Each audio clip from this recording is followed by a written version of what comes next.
And so, hello there, and welcome to another Night for Movies podcast. And in these podcasts, I talk all things movies and TV, and whatever I want, whenever I want. And in today's podcast, in anticipation for Indiana Jones and the Dial of Destiny, my most anticipated movie of the year, I am once again talking about an old Indiana Jones movie on this channel. And if you've been following my past couple of podcasts, you'll have a good guess as to what Indiana Jones film I'm talking about today. And it's of course Indiana Jones and the Last Crusade, and in this podcast I'm discussing why the film might be my favourite movie of all time. But before I do that, I should say what I say at the start of every podcast I do, that if you are watching this podcast on YouTube, hello there to my viewers, but heck, you just don't have enough time with whatever you're doing to watch the full podcast on YouTube, or your phone's run out of battery, then you can, I don't know if this actually saves any battery or any means, but still, you can go and listen to the podcast on Spotify and Night for Movies on that platform. And if you are already listening on Spotify, hello there to podcast listeners, then you can also check the podcast out visually on my YouTube channel and Night to Movies on that platform as well. Likewise, wherever you may be watching or listening to the podcast, don't forget to like and subscribe if you enjoy the podcast, of course, and also leave me some feedback on things to improve on in future podcasts, because there's always things to improve on, and also give me some ideas on the topics you want to talk about in future podcasts as well. Give me some ideas of films you might want to review in future podcasts, hidden gems out there that I just might not know about. Give me any ideas of what to talk about in future podcasts, because again, as I've already spoken about in past podcasts, any suggestions are much appreciated. And I should say one other thing, because it is the summer, I still have hay fever. Yes, it's the ongoing saga of hay fever. I didn't really mention the fact that I still had hay fever in my Elemental podcast that I did yesterday, or the day before, I can't remember how long ago it was now. My days were all mushing together or muddled together right now, but I have hay fever quite badly still. So if I'm sniffling throughout this podcast, and if I sound a bit bummed up, that's why. I'm just not doing the best right now because of hay fever, and also it's summer and it's absolutely boiling in this room because I have the hottest room in the house and it's quite warm outside right now, so I'm going to be sweating a lot throughout this review as well. So if you're watching this on YouTube, that might be a sight to see. And often when it's very warm in a room that I'm doing something quite active in, like I get quite worked up in these podcasts, and everyone's noticed that I get really worked up, and sometimes when I do, I often get very sweaty and very warm and very hot, and sometimes when I get very hot, I don't think the best. So I do apologise if my thoughts on Last Crusade are a bit muddled up in this review as well, in this podcast. And also, I do apologise if I sniffle throughout this podcast as well. I'm just not on top form today, but hopefully it's going to be an entertaining podcast nonetheless. I just wanted to give you guys a bit of a heads up before I get into my thoughts on Last Crusade. But anyway, without further ado, let's get into it though. Let's get into Indiana Jones and the Last Crusade and my updated thoughts on the film, because I did review the film about a year ago on a YouTube review on the YouTube channel, and I did give my thoughts on the movie then, but over time though, I've become increasingly annoyed with my initial review of Last Crusade, so I'm redoing it now. I mean, I don't know how many new thoughts I'm going to actually have in this podcast, but it's going to be a slightly different take than what I did last time when I talked about Last Crusade about a year ago. So, Indiana Jones and the Last Crusade was released in 1989, 5 years after the last Indiana Jones movie, which is called Temple of Doom, and Spielberg made this Indiana Jones movie as an apology for Temple of Doom. He really does not like Temple of Doom. If you don't know the details of that, go and look it up, but it's essentially because he doesn't think an ounce of his heart is in that movie, because he was going through a really rough patch when he was making that film, and yet, in my opinion, it turned out absolutely brilliant. But he made Last Crusade as an apology, as an aware of apology for Temple of Doom. And the film has Harrison Ford returning as Indiana Jones once again. You've also got, John Rhys-Davies returning as Sauler. He was first in Raiders of the Lost Ark, and he's back in this movie. The same goes for Denholm Elliott as Marcus Brody. He was first in Raiders of the Lost Ark. Didn't have a huge role in Raiders, but he's back in here with a bigger role. And also in this film, we have some new additions with, of course, cast Sean Connery as a Henry Jones Sr., Indiana Jones' father. And here's the thing about Last Crusade. I think it's absolutely perfect. I love this movie to pieces. You may hear me say that quite a few times in the podcast, but I don't care, because this movie means so much to me. I love it so dearly, and it's a perfect movie in my opinion, and it's by far and away the best Indiana Jones movie as well. It's just definitively the best one. I know objectively Raiders of the Lost Ark is the best directed of all 4 Indiana Jones films, so far anyway, but for me, Last Crusade is the best of them all, because it's got the most adventure feel of all of them, if you know what I mean. It feels the most complete of all 4 Indiana Jones films. It's got this real amazing adventure feel in there, and also it's got this fantastic heart at the centre of the movie in the relationship between Indy and his father, which means a lot to me now, especially when I rewatched the film recently. Like, I rewatched the film I think it was about a week and a half ago now, maybe even 2 weeks ago, as I'm doing this podcast. Yeah, it was actually 2 weeks today that I rewatched the film, and I couldn't believe how moving of an experience it was for me, and how emotional of an experience it was. Because, and I'm going to get quite serious here, and I'm not going to dwell on what I'm about to talk about, but I do want to talk about it, especially in regards to this movie. I lost my dad to cancer last August. He unfortunately passed away now, and he was ill for quite a while before he died, though. He had quite a tough past year. He had quite a tough last year, and yeah, he'd been ill for quite a while as well. And the thing is with this movie, even, you know, when I watch it now, I feel like I'm connecting with my dad, even though he's not around anymore. I feel like I can connect with him in the father-son relationship in this movie. Like, the thing is, Last Crusade was never my father's favourite movie or anything like that, unlike me. You know, it's one of my favourite movies, and I'll get onto that a bit later, why it might actually be my favourite film. But the thing is, though, Last Crusade was never my dad's favourite movie. But I remember him showing this movie to me when I was like 4 or 5 years old, and I absolutely fell in love with it. And even so, you know, he never was a huge fan of this movie. I mean, he liked it, but he was never a huge fan of it. I would always stick it on, like, when I was around him, because, I don't know, there's something just in the father-son relationship that I connected with him on. I don't know what it was, and I can never really say now, because I never really have an answer. I'm never going to get a definitive answer as to what connected us in the father-son relationship in this movie, and what connected our actual relationship between those two, if you get what I mean. And the thing is, I hadn't rewatched the film since he passed away. And then when I rewatched it like a week ago now, like 2 weeks ago now, it was a very emotional experience. It was a very emotional experience because I I felt like I was connected with him, even though he's not physically around anymore. And yeah, that's why it held such a special place in my heart now, all these years later. I mean, I loved the film growing up. I loved it so much. I would watch it at least once a year. Sometimes, I remember there was one year, I think I watched it about 15 times within the space of 2 months. I loved it so much. But now, I love it on another level, because it holds such a special place in my heart because of that. And yeah, I mean, the thing is though, the father-son relationship between Indy and Henry Jones Sr. isn't that similar to the relationship I had with my dad, but still, there's just something about that relationship which makes me feel like I'm connected to my dad in some sort of way. Even though this wasn't even his favourite movie or anything like that, it just, yeah, I feel like I can connect with him whenever I watch this movie still.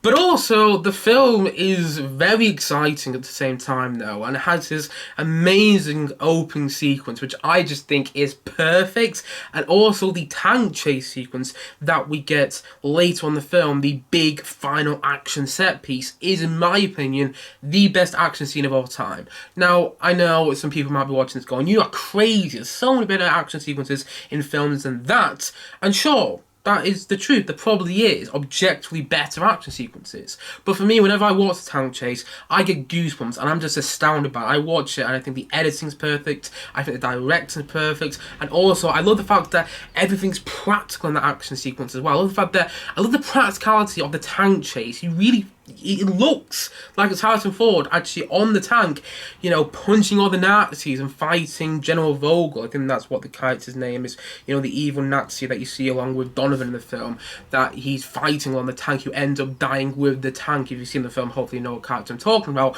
I love the fact that the tank chase looks so practical and looks so gritty as well. You really feel like you're getting dirty with Indy in that action sequence, and I've spoken about that again a bit with Temple of Doom already, but you feel it a lot in that action sequence. You feel it a lot in the tank chase, and also the motorcycle chase with Indy and his father early on in the film. Now, actually, I've got a pop of this moment. One sec. Yes, I have a pop of this sequence from the film. I don't know how well you guys can see it there. It's a Funko Pop display, and it's actually quite rare to get. It's an Amazon exclusive that I don't actually think it's available on Amazon anymore. I might be incorrect there, but yeah, just look at that. It's a great pop. And so, yeah, I don't know how it's going to be for podcast listeners actually, but yeah, for podcast listeners, I'm holding up a Funko Pop display of the motorcycle chase sequence from Indiana Jones and the Last Crusade. And yeah, I love this pop because it reminds me again of one of my favourite action sequences of all time. I love the whole motorcycle chase as well to pieces, and I love the John Williams score for that motorcycle chase as well. You know, bum bum ba bum ba dum bum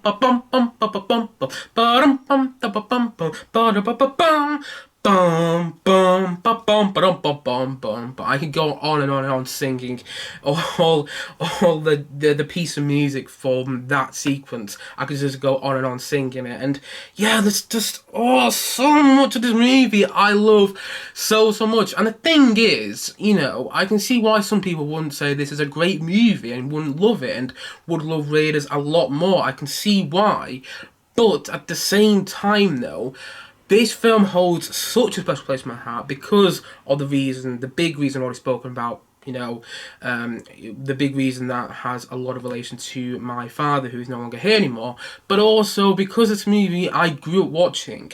I'm not joking when I say I may have seen this film about 200 times. I may have seen it even more than that, to be honest, but let's say 200 times for the sake of this podcast today. I have probably seen it more than that, because I find it so exciting to watch every single time I watch it. And even so I have seen it that many times, even though I have seen it 200 times, I am still thrilled by it and engaged by it, and I'm still just blown away by it. I feel the wonder of the movie every time I watch it, even though I've seen it this many times. I feel the adventure and the joy of the movie every single time I've watched it, even though I've watched it that many times, and I just feel such warmth and solidity and just love whenever I watch this movie.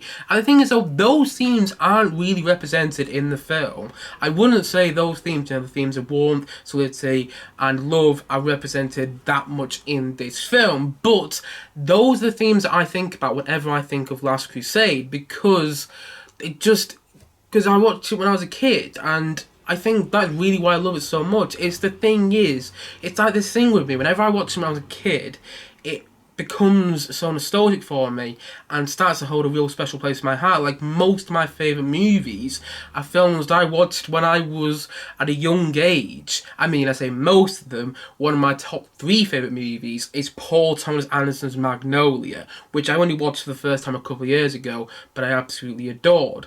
But the thing is though, yeah, my top 3 favourite movies are Indiana Jones and the Last Crusade, and Empire Strikes Back, and Magnolia. Bit of a stretch there between Empire Strikes Back, Empire Strikes Back, Last Crusade, and Magnolia, but still, yeah. Most of my other favourite movies are films that I watched at a young age and had such an effect on me, and that is what happened with Last Crusade. I watched it at a young age, and it just completely captured me. And I watched it more and more over the years, to the point that when somebody asks me what is my favourite film of all time, I'm always deliberating between this and Empire Strikes Back. Like, if you ask me about a week's time what my favourite film of all time is, I might say Empire Strikes Back. And that is, of course, the movie I've got on my t-shirt right now. And I love Empire Strikes Back to pieces as well. That is probably, you know, my second favourite film of all time. But if you ask me today, what is my favourite film of all time, I'm going to say Indiana Jones and Last Crusade. Partly because I'm doing a podcast on it, but at the same time though, if you ask me today, it's going to be Last Crusade. Because I love talking about this movie, and I just love thinking about this film, and I love watching this film, and it never gets tired for me. It never gets tired for me. And like the opening sequence, I will just stick on when I'm having a bad day, and it'll make me smile, because that opening sequence, as I've already mentioned, is perfect. Because one of my mates pointed this out to me. You learn everything you need to know about Indiana Jones in that opening sequence from Indiana Jones and the Last Crusade. And the thing is though, the mate that pointed out to me, he had never seen Indiana Jones until about a couple of years ago. I was having a conversation with him, went out at a restaurant, and I was having a conversation over a meal, like, so what do you think of the Indiana Jones movies? And he was like, I'm being honest, I've only really seen Kingdom of the Crystal Skull and Temple of Doom. I was like, you haven't even seen the best one? And so, me being me, I got him the box set for his birthday, and he ended up watching Raiders of the Lost Ark and Last Crusade, and he really enjoyed Raiders of the Lost Ark. But then, when he got to Last Crusade, I was holding on tight. I was like, oh my god, what do you think of the film? I was on tenterhooks, asking him what he think of the movie, because it means so much to me, and if he said he didn't like it, I would have been really disappointed, not only in him, but also in myself. But then he said to me that he loved the movie, and his favourite part of the film was the opening sequence with young Indy, with River Phoenix playing young Indy. And he said the reason why, as I've already said, is because you learn everything you need to know about Indiana Jones in that opening sequence. You learn that he's impulsive, that he's neurotic, and he just does things without really thinking about it. You learn that you learn that he makes things up as he goes along. You learn that he doesn't really care about what he's doing, and if he's going against people who may be older than him and people who think they're wiser than him. You learn that he hates snakes. You learn why he hates snakes, and you also learn how he gets a little scar on his chin. Like, I think Harrison Ford got this scar on his chin at a young age when he was in an accident, and the thing is though, that was never really written into the Indiana Jones character, but because Harrison Ford has that scar, they put a reason into why in the character of Indiana Jones has that scar in the start of this film when he's using the whip for the first time against the lion. And also you learn how much he loves artifacts as well, and how they belong in a museum. You know, he had that he has that moment, the miners that are chasing after him in the opening sequence, when he's like, the Cross of Coronado belongs in a museum, and it's just so good because you learn his passion for archaeology as well in an opening sequence, and you learn how much he loves artifacts and will go after them no matter what. You know, in the opening sequence, the MacGuffin, the thing he's chasing after, is the Cross of Coronado. For the rest of the movie, it's the Holy Grail, but at the start of the movie, it's the Cross of Coronado, and I think that's what it's called. Anyway, and you learn how much those artifacts mean to him, and you learn how much archaeology means to him as well, and also on the preservation of those artifacts as well. And also, as the sequence goes on, you know, later on in the sequence, you see Indy, a young Indy, first interacting with his father all these years before the events of Last Crusade actually take place, before you see Harrison Ford interacting with Sean Connery later on in the film. You see Indy interacting with his father in the opening sequence of the film, the end of the opening sequence, you know, and you don't actually see the father's face, you don't actually see who it is, but you hear the voice, and you hear Sean Connery's voice, and you know, like that it's Indy's father, and you get a taste of that creaky relationship, that strained relationship that Indy has with his father in the opening sequence. And I love how that is done. We just get a little bit of that, but at the same time, though, we get enough to know what that relationship is like. And, you know, you don't get that in the opening sequence of Raiders of the Lost Ark. The opening sequence of Raiders of the Lost Ark is iconic, isn't it? And it's iconic for a reason.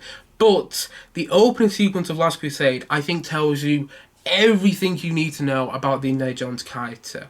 And I love as well how this film has two openings technically, because you get this moment when young Indy, brilliantly played by River Phoenix, by the way, wonderfully played by River Phoenix, he is given the Indiana Jones hat, the fedora hat, for the first time. And the John Williams score, you know, the Raiders march, the Indiana Jones theme starts playing in the background in a slow version of it at that, and go bum ba-dum bum bum, ba-dum. You get that playing in the background, and the hat is put on young Indy, and he puts his head down, then he lifts his head up. It cuts to Harrison Ford as Indiana Jones on this boat, presumably in the middle of the ocean, where it is absolutely chucking it down. It's very stormy weather, and he's once again after the Cross of Coronado, and it's 1938. That's when this film is set, 1938, 3 years after Raiders Lost Ark is set, because I actually said, by the way, in my Temple of Doom slight correction, slight correction here from my Temple of Doom review. I said in my Temple of Doom review that the film was set in 1930. I said that Temple of Doom was set in 1935, when actually Temple of Doom is set in 1934, and Raiders of the Ark is not set in 1936. Wait, no, I'm getting it wrong again. Yeah, I'm getting it wrong again. What's wrong with me? No, sorry, wait. Temple of Doom is set in 1935, and Raiders of the Ark is set in 1936. I'm about 90% sure I've got that fact correct.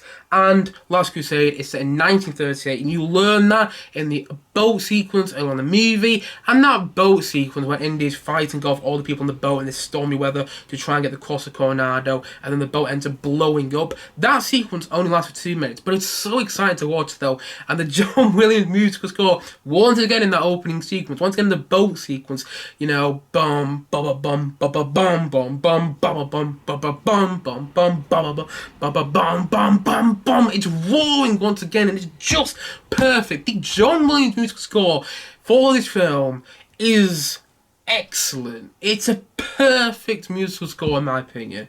You know, I spoke about this in my Temple of Doom podcast, how I listened to the Temple of Doom score about 150 times, and that's the reality I have. I've listened to the Temple of Doom score so much.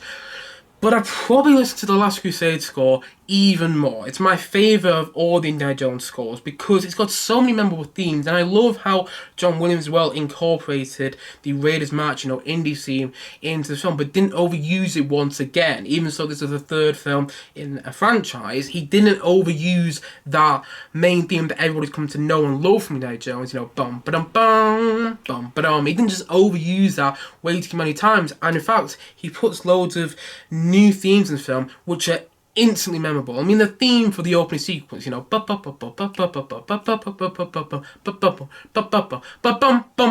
I listened to that piece of music too many times. I listened to it this morning already, and it gets me pumped for the rest of the day. I don't know why, and I don't know what that says about me, but it does. It gets me pumped for the rest of the day, and then as the film goes on, I love the theme that is used for Indy and his father's relationship. You know, bum bum bum bum bum ba da da da dum. That is off the piece of music on the soundtrack called Keeping Up with the Joneses, and also I love the piece of music for the motorcycle chase. You know, that is such an exciting piece of music, and I could go on and on and on. I love the music for the tank chase sequence. What's it called on the soundtrack? There's 2 tracks for the tank chase sequence. There's one track called On the Tank, which is thrilling and exciting to listen to, but then there's another track for the tank chase called Belly of the Steel Beast, which is the line that Salah says in the movie once he sees the tank and he sees Indy going after it. That's a line that Salah says in the film. And the track, The Belly of the Steel Beast, is slow. It's masterful though, because it builds up tension. It's a slow piece of music. It's not quite as exciting as fast paced. It's not quite as exciting and fast paced as the On the Tank piece of music. But at the same time, though, it's masterful because it gradually builds up tension just in that one track alone. And I also love the theme for the Grail as well, you know, bum bum bum bum bum bum bum bum bum bum. That piece of music for the Grail is hauntingly beautiful, and yes, I love this score so much, you know, and oh god, it's just a perfect score what John Williams did. He did a perfect job with scoring this movie. And I had the soundtrack back there, and I can't tell you how many times I've listened to the soundtrack on CD, and also when I was young, I burned the CD of the soundtrack onto my PC, and I remember, putting all the songs in my MP3 player on my first phone that I got, and I would listen to those tracks continuously because the score now, I still listen to it. I still listen to it nowadays. I actually listened to it yesterday. Recording in the morning or last night. I think I fell asleep listening to the score. Even now, the score means so much to me. I mean, the film means so much to me, and there's so many reasons why. And I do think the score is one of the main reasons as well. I think the John Williams musical score is masterful, and what's so incredible about the musical score as well is the fact that it was the third score for the Indiana Jones films. And really, the score shouldn't be that good. Sometimes with sequel scores, the composer can get a bit lazy and just rely on the main theme. Quite a few times I have heard that in, past scores for sequels, even scores for sequel movies that I actually quite like. Sometimes the scores are a bit lacking, not as good as the score for the first movie, even though I might prefer the sequel, if you get what I mean. But at the same time, I actually think John Williams, I'm not going to say he outdid himself with the Crystal Skull score, because I do think the Crystal Skull score, the score for Kingdom of Crystal Skull, is the weakest of all four Indiana Jones scores so far. We'll have to hear what his score is like for Indy 5, but I'm personally very excited for it. But I think for the first few Indiana Jones movies, John Williams' scores for those three films just got better and better and better. I love the score for Raiders. I think it's great. I love the score for Temple of Doom. I think it's over the top and fantastic. But for me, this is the definitive best John Williams score. I love John Williams scores for the Star Wars movies as well, particularly his score for Empire Strikes Back and Return of the Jedi.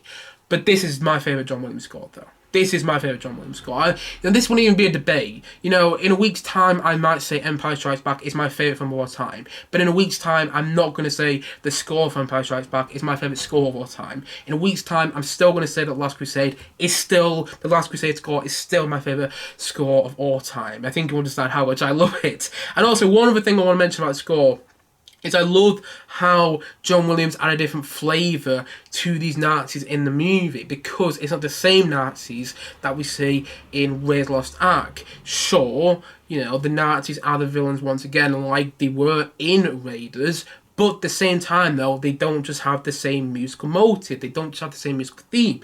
It's a new musical theme. It's what's it? Bum bum bum bum bum bum bum bum bum bum. It's just a simple little piece of music, but whenever that motif is used in the film, you just know the Nazis are there. And I think, the use of the Nazi theme in this film is brilliant. And on the topic of adding a different flavour to this film, in relation to Raiders, some people have said that Last Crusade is a remake of Raiders and not a good one at that. They said it's just a complete rehash of Raiders of the Lost Ark. I don't understand where they're coming from. Don't be wrong, I get it. But at the same time, though, I don't agree with them. I actually very much disagree with those people who say that that say that Last Crusade is just a remake of Raiders Lost Ark. I don't get that, because I get it, but at the same time, though, what I think this film has of Raiders Lost Ark and why it's a different movie to Raiders Lost Ark is because of the addition of Sean Connery, and also the having more of Salah and having more of Marcus Brody in this movie as well. I think those three characters add a lot more things to the movie, and what they really add is the comedy. You had comedy in Raiders, and you had some really funny moments, definitely. But Last Crusade had even funny moments because of Sean Connery, because of Denholm Elliott as Marcus Brody, who has a bigger role in this film. I love the reintroduction to Marcus Brody that they get later in the movie. Marcus Brody has it's taken its own path to the Grail, and he's in Cairo and everything like that, and Indy has been captured by the Nazis with his father, Henry Jones Sr., and he's saying to Donavan, who's the main bad guy in this film, played wonderfully by Julian Glover, by the way, who I do not think gets enough credit for the roles he's played. He was in Game of Thrones, he was in Star Wars, and he was in one of the Bond movies, For Your Eyes Only, that's when he was, and he's been brilliant in all of them, he's brilliant in this film as well. He plays the main villain, Donavan, as already mentioned. But yes, Indy is speaking to Donavan Donavan, and he goes, Marcus has the Grail book, and with any luck, he will already be at the Grail. And then it cuts, somebody says something like that, and then it cuts to Marcus Brody in Cairo going, does anybody speak English? And that cut is so funny, and the way Denholm Elliott delivers that line is perfect. I love Denholm Elliott as Marcus Brody in this movie, and I love how he had a bigger role to play as well. And he's on the adventure. He's in the tank chase sequence, which, you know, if I just watched Raiders and didn't know Marcus Brody was in Last Crusade, and somebody told me that Marcus Brody, the character Marcus Brody, is involved with a big epic action sequence in the third movie in the franchise, I wouldn't believe you. Yeah, he fits perfectly into that tank chase scene. And also, I love when he says to Henry Jones Sr. during the tank chase, he goes, we see the pen is stronger than the sword. That's one of my favourite lines ever, and I just got goosebumps saying it now because it's so funny. And yeah, I love it so much. And also, I also love how Salah has a bigger role to play in this movie as well. Like, Salah was in Raiders of the Lost Ark much like Marcus Brody, and he's going to be in the 5th Indiana Jones movie. It appears that Salah is appearing in all the odd-numbered Indiana Jones films. He wasn't in Temple of Doom, which is an even-numbered Indiana Jones movie, and he isn't in Kingdom of the Crystal Skull, which is another even-numbered Indiana Jones film. He's appearing in all the odd-numbered Indiana Jones movies, and good on him for that. Why not? But I love him more in Last Crusade than I do in Raiders. And I love Salah in Raiders. I think if Salah wasn't in Raiders of the Lost Ark, that would be a very different movie. But I love him more in this film. I love his appearance more. I don't know what there is about it. Just the fez that he wears. I just think he's enjoying himself more, and his performance as well. I think he's more comfortable playing that character, John Rhys Davies is. And also, I love how he's arguing with Indy about the camels just before the whole tank action sequence. Yeah, I love the way Salah is used in this film. I love that they brought him back as well. Again, making it feel very much like a direct sequel to Raiders, but also the way Salah is written in this film is different. Sure, he's used a lot for comedic effect, but I don't think he's a joke in this movie. I think if he wasn't in this film, it wouldn't have the same sort of flair that it does. And it wouldn't have that same sort of flavour that it does as well. You know, I think all of the Indiana Jones movies, even the 4th one actually, I was about to discredit the 4th one in this, but I'm not going to. I think all of the Indiana Jones movies thus far have, you know, I think all the Indiana Jones movies, all 4 of them, and hopefully the 5th one as well, have their own flavour about them. And I think a lot of the flavour that you get with Last Crusade is down to Denholm Elliott as Marcus Brody, John Rhys Davies as Salah, you know, them two coming back in bigger roles.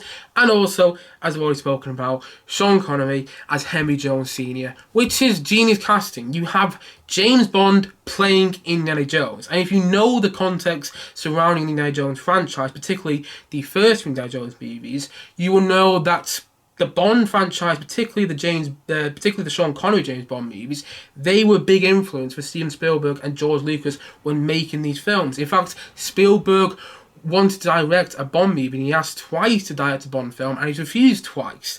And so, in many ways, the Indiana Jones movies are Spielberg's Bond films when you think about them. I mean, they're not, they're not. They do have the differences, but at the same time, though, there are some clear similarities. And I think having Sean Connery as Indiana Jones' dad is perfect casting.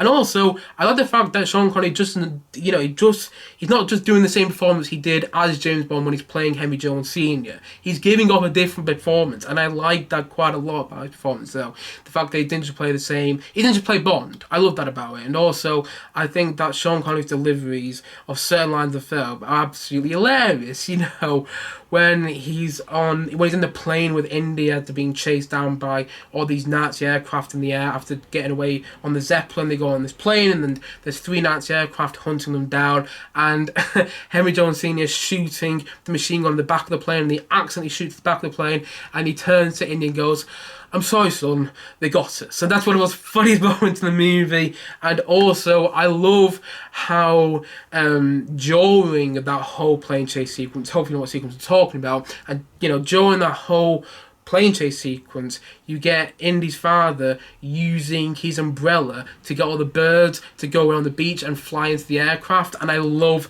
the way that is done. And I think Sean Connery, you know, I do think he adds something different to the movie, and I think he's one of the main reasons that this isn't just a remake of Raiders of the Lost Ark. it's because of him, really. He adds something different to the film, and if I'm being honest, he may be the main reason that I prefer Last Crusade over any other Indiana Jones film, because I think the addition of his character and the addition of Sean Connery's performance as Henry Jones Sr. as well adds something to this film which I think is irreplaceable.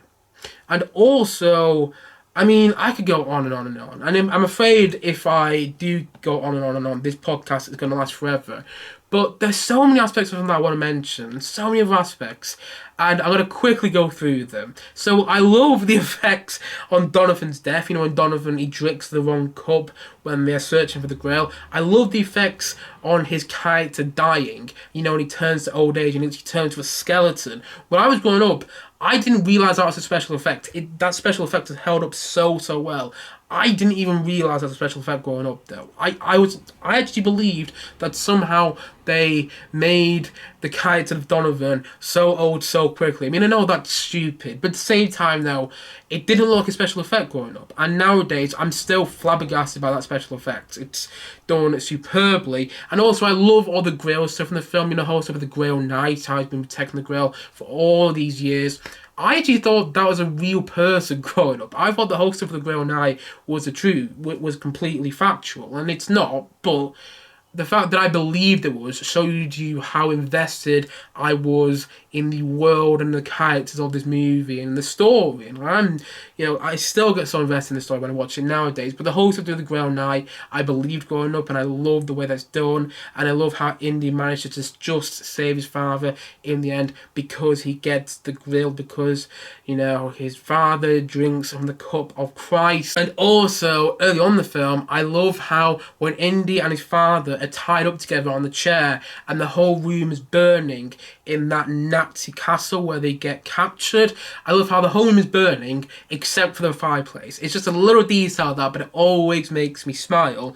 And also, I love early on in the film, I have this boat chase through Venice, which isn't really needed. You know, I have the brothers of the Cruciform Sword, led by the character Kazim, and a little side fact here, the character of Kazim, the guy who plays Kazim, is it Kazim or Kazim? I'm going to say Kazim for the sake of this podcast, although apologies if I'm wrong.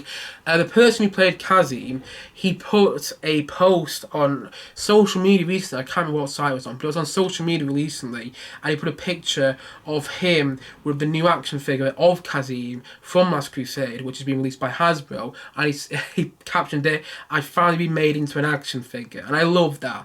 I love little things like that you see online every now and then. But yes, I love how the brothers of the Cruciform Sword, you know, they have this boat chase when they're chasing after Indy and Elsa Schneider, the main female character in the movie, and that boat chase isn't needed. But I wouldn't take it out whatsoever. It is exciting to watch. I know I can mention that word exciting, but I'm still excited by this movie now when I talk about it and when I watch it. That whole boat chase sequence is really something, and I love how it's shot, and I love how real it feels as well. You actually feel by the end of that boat chase sequence that they could, you know, be taken up by that propeller that you see breaking the boat apart. Hopefully you know what I'm talking about, not sure if you do. But also, one of the things for me growing up that was quite an eye-opener was after that boat chase sequence, you get this romantic scene between Indy and Elsa Schneider, this very romantic scene where they start kissing in quite a sensual and sexy way, if you will. And for me, that scene alone, just that romantic scene between Indy and Elsa Schneider, made the character of Elsa Schneider, and I suppose as well Alison Dooley, who plays Elsa Schneider in this film, my big first crush. And that was the thing which really was a bit of an eye-opener. Like, wow, films can be quite sexy sometimes, quite romantic. I didn't realise it could be until I watched that scene in this film.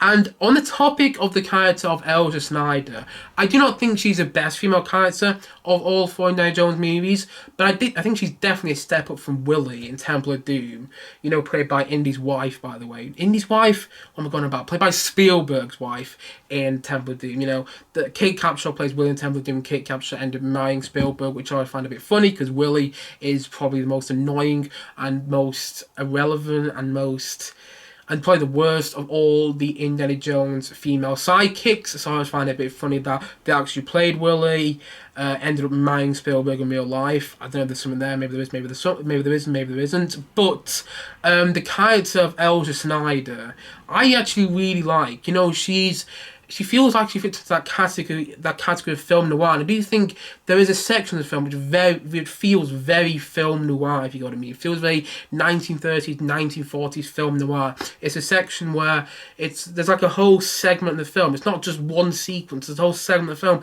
which feels very film noir. And it's a segment of the film where these two men who are wearing completely black and show up in this old-fashioned car, you know, who are telling Indy about his father's disappearance, and then Indy goes to Venice and meets Elsa Schneider. That whole segment of the film feels very, you know, classic film noir in a way. At least it does to me. And the character of Elsa Schneider feels like a classic femme fatale. You know, she's an attractive woman, but you know deep down that you shouldn't trust her.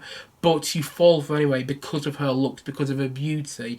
And I love her addition to the film because she has her own agency, which is what I really like when you meet her, and she doesn't trust Indy. She's a bit of a complex... Pardon me, she's a bit of a complex character, much like Marion in Raiders of the Lost Ark.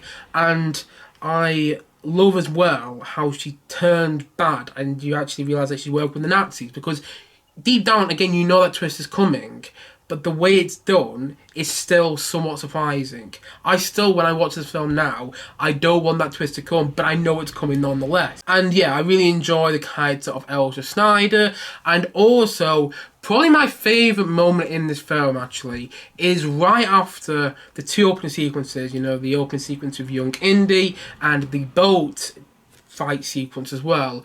And it's this sequence where you see Indy, well, it's a scene really, it's not really a sequence, but you see Indy back in his profession as Professor of Archaeology, and just after he's finished teaching class, he's going back to his office, and you see all these people, you know, wanting him to sign papers, to look at assignments, and he's late and all of that. And you realise that Indy is just like all of us. He's kind of just like everybody else. Because one of the things that, you know, the first two Indiana Jones films make him out as is that he's this perfect heroic figure, and that he doesn't really have any faults, and he always gets the girl. And I love in this movie that they peel that away a bit. I mean, it's only this small scene, but it's probably my favourite scene in Last Crusade because it shows a different side to the Indiana Jones character. When you see all these people clamouring for him to mark papers and whatnot, you know, it shows a different side to Indiana Jones character, a side which you don't really see in any of the other Indiana Jones movies. And I love that scene because it shows that Indiana Jones, even though he's this great adventurer that we all love to watch, he's also like us as well. He's also like us in his daytime job. So, this is an add-on, something I forgot to say when I was recording the podcast this morning and getting very sweaty doing so because of how hot it was. But this is an add-on, and one thing I forgot to mention is, you know, the way you might look at this film now after seeing Spielberg's latest movie, The Fabelmans. Because in The Fabelmans, you learn, you know, The Fabelmans is a semi-autobiographical film about Steven Spielberg.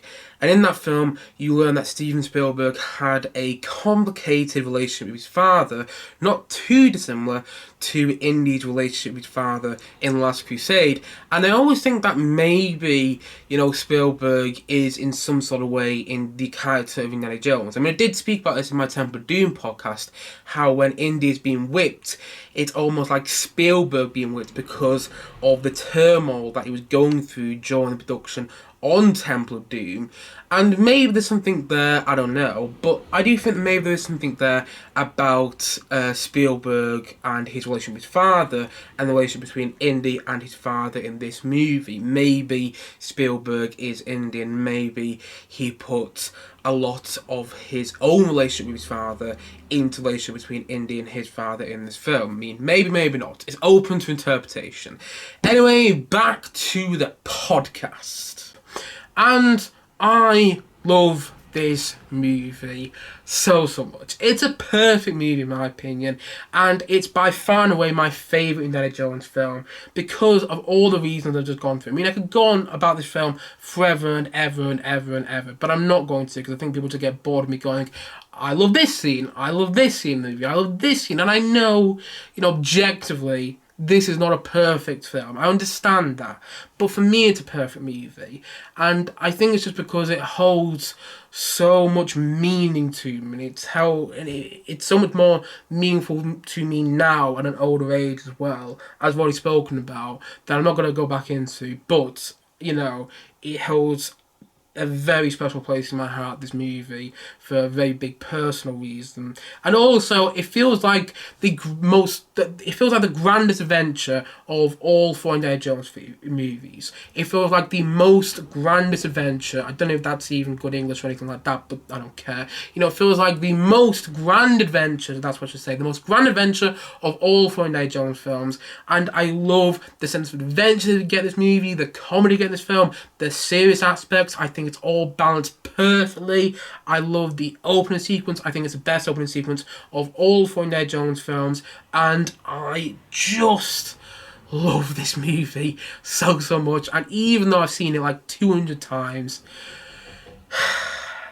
I still watch it now, and I'm still thrilled by it. I still get excited by it when I'm watching it. I still get goosebumps when I'm watching it, and I still feel like I've been swung on this venture, and I still feel invested in everything. I still feel engaged so much by this movie, even though I've seen it so many times, even so I know every single bit that's coming. I just love it to pieces. God, I love this movie so much.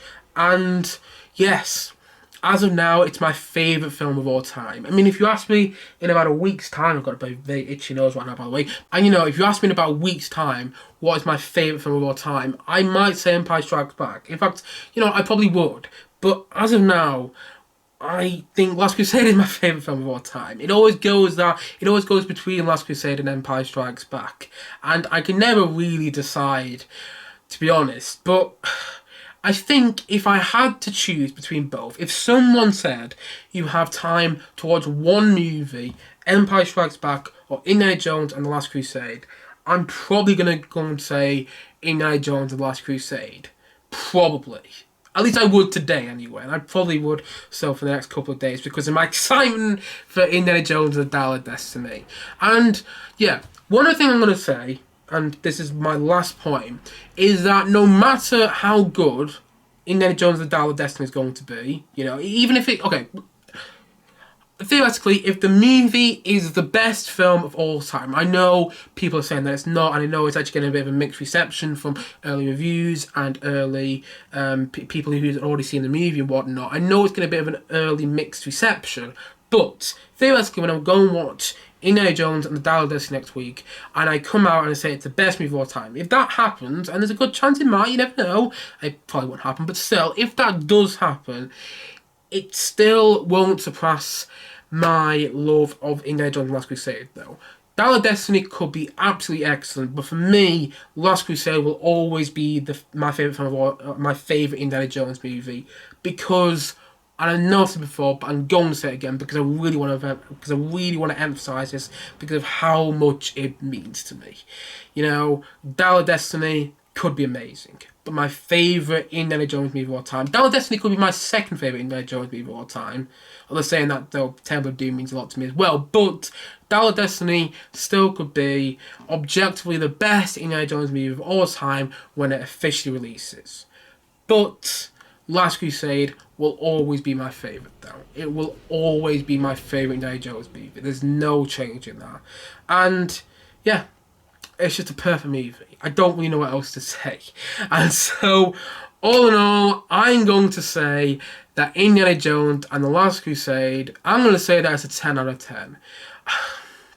For me, as I already mentioned, this film represents solidity, warmth, and love. And there's a reason I always go back to it, at least once or twice a year.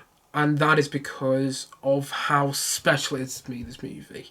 And One thing I've almost got to do before I give my final rating is, of course, put on the Indiana Jones hat, because this is my favourite Indiana Jones movie. So I said I would do this when I reviewed my favourite of all four Indiana Jones films, and that's what I'm doing right now. I'm putting on the Indy hat to emphasise how much I love this movie. I love it, love it, love it, love it, love it, love it, love it, love it, love it.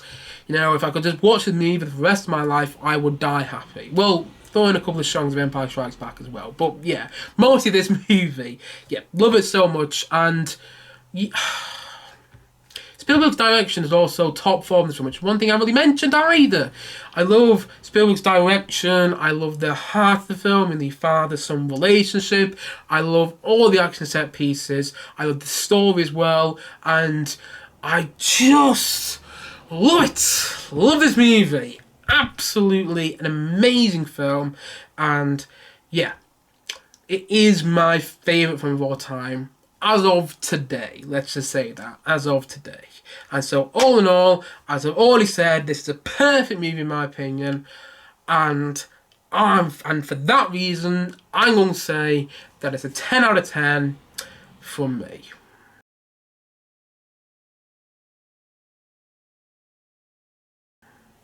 Anyway guys, that is it for my podcast on Indiana Jones and the Last Crusade. Hopefully you enjoyed it, and hopefully I didn't go on too much, and hopefully you understood what I was saying as well, because sometimes when I do these podcasts I'm sweating buckets, as I am right now, and also when my hay fever starts to take over me and when I get quite excited about a movie, I'm not sure how much of the podcast is actually making sense until I look back on it in the edit. So hopefully this podcast has made at least most sense, you know, at least somewhat sense, that's what I say. At least, hopefully it's made at least somewhat sense to you guys. And let me know your thoughts on Last Crusade in the comment section of this video below, or in the feedback section, whatever, on Spotify. I don't know if there is one really, I'm kind of talking out my ass there, but you know, you get the point. Leave me your thoughts on Last Crusade wherever you want to, if you're watching or listening to this podcast. And also, thank you as always for watching and listening. If you haven't yet, please do click down below and like, subscribe on this podcast, and look forward to many more podcasts coming very, very soon on this channel. Thank you as always for watching, and I will see you guys again soon, but bye for now. Bye.